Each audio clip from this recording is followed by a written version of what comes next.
Mantan istri Sirajuddin Mahmud, email Putri Cahyati kembali jadi sorotan. Kali ini, email Putri Cahyati mengunggah video TikTok menyanyikan lagu Noah yang terdapat lirik "Dan Terjadi Lagi". Email terlihat cantik mengenakan baju dan jilbab warna hitam, nampak cantik kenakan perhiasan. Email PC diduga menyindir sang mantan suami, yang kini juga menjadi suami, Sirajuddin Mahmud berselingkuh.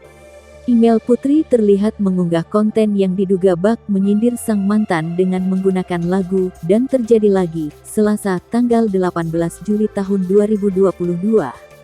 Hal tersebut lantaran adanya isu perselingkuhan Sirajuddin dengan seorang model bernama Ines Gonzalez di tengah keadaan Zaskia Gotik sedang mengandung anak kedua.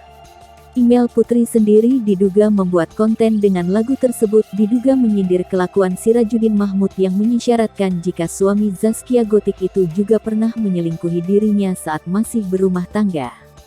Pasalnya kabar perceraian antara email Putri dan Sirajuddin saat itu juga diduga akibat adanya pihak ketiga. Bahkan saat itu email Putri sempat mengeluarkan pernyataan seakan membenarkan mantan suaminya selingkuh.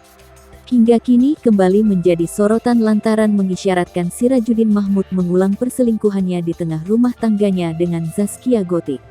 Atas unggahan dari email tersebut, sejumlah netizen sontak saja kolom komentar terkait perselingkuhan yang dilakukan Sirajuddin Mahmud dari sang istri Zaskia Gotik.